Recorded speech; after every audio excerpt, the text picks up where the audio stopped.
S projektom Pametne vasi sem pričel delovati v Evropskem parlamentu 3-4 leta nazaj. Takrat smo že prepoznali nekateri, kako pomembno je, da imamo širokopasovne povezave na podeželju, da uvajamo nove tehnologije tako v kmetijstvu, da se lahko s tako imenovanim preciznim kmetijstvom točno sledi, kaj počne nekdo, ki škropi na polju, v nasadih, kaj počnemo, ko gnojimo. Roboti so stalnica že v mnogih slovenskih hlevih, kjer je kombinacija na eni strani molže preko robota, na drugi strani pa kontrolirane prehrane glede na to mlečnost krav. Zunaj kmetijstva je cela vrsta priložnosti tudi v drugih panogah. Najprej je izziv na podeželju mobilnost.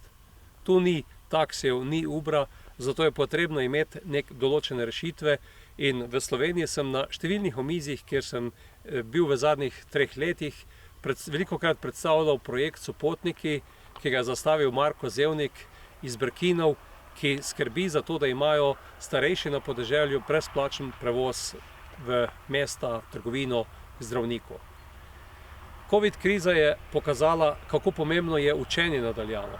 In tam, kjer so bile širokopasovne povezave, je bilo z lahkoto se tako učiti na daljavo ali delati na daljavo, naročiti stvari preko interneta, in to je tisto, kar nas bo zagotovo zaznamovalo v naslednjih letih in s čimer bomo morali pomagati pri razvoju podeželja. V zadnjih letih v Evropski uniji veliko poudarka in po covid krizi tudi v Sloveniji dajemo dolgotrajni oskrbi. Se pravi, skrbi za starejše, ko pridejo v jesen svojega življenja. Sam delam na projektu tu v Posavju, kjer poskušamo vse akterje, od občine, preko domov za starejše, preko tistih, ki skrbijo za pomoč na domu, tisti, ki gradijo varovana stanovanja, zgraditi celovit sistem dolgotrajne oskrbe, preko katerega bomo omogočali na eni strani kvalitetno bivanje za starejše, po drugi strani pa imeli v mislih tudi to, da bo ta sistem finančno vzdržen. Izzivi so še na drugih področjih. Turizem na podeželju. Tisti, ki je v letošnjem letu s pomočjo teh turističnih bonov dodobra rešil letno turistično sezono, je velika priložnost tudi za številne turistične kmetije ali pa za tiste, ki se ukvarjajo s turizmom na podeželju in predstavljajo na eni strani slovensko lepo krajino, po drugi strani pa naše turistične, kulturne znamenitosti, ki jih je polno po Sloveniji.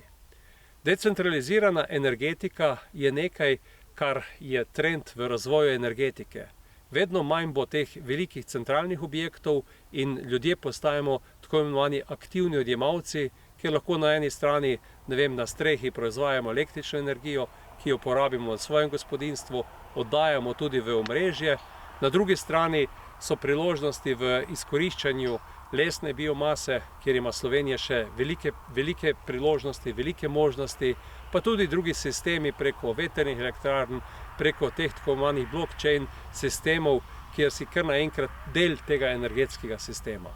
Tako da izzivov bo ogromno in podeželje tudi preko Kmetijsko-gozdarske zbornice lahko pomaga, predstavlja te programe.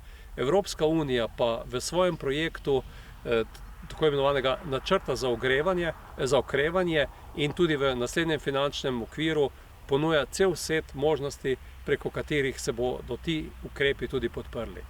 V zadnjem času sem bil kar 3 tedne, sedaj sem ponovno bil v Bruslju, sem bil v pogovorih s 3 komisarjem za kmetijstvo, komisarko, ki je zadolžena za mlade, digitalizacijo, to je Gabrielova iz Bolgarije, pa tudi komisarko Ferreiro, ki je zadolžena za regionalni razvoj. Tudi oni znotraj Evropske komisije načrtujejo nove aktivnosti, podpore tem programom, sam pa poizkušam tako v Bruslju ustanoviti en konzorcij Pametne vasi, kjer želimo povabiti k sodelovanju tudi industrijo, kajti v sodelovanju med politiko, gospodarstvom, industrijo in podeželjem je moč ta projekt spraviti tudi v življenje. Moj velik cilj je tudi, da naslednje leto, ko Slovenija predseduje Evropski uniji, povabimo v Slovenijo tiste, ki na tem področju kaj delamo, ne samo v Sloveniji, ampak širom po Evropi, in da se Slovenija na tem zemljevidu pametnih vasi pozicionira na tisto visoko mesto, kamor tudi sodi. Mimogrede pa bomo takrat, ko bomo imeli goste iz Evrope, v leto, ko bo Slovenija tudi kulinarična gastronomska regija, pokazali, kako dobro jemo, pimo in kako se imamo konec koncev fajn v tej lepi Sloveniji.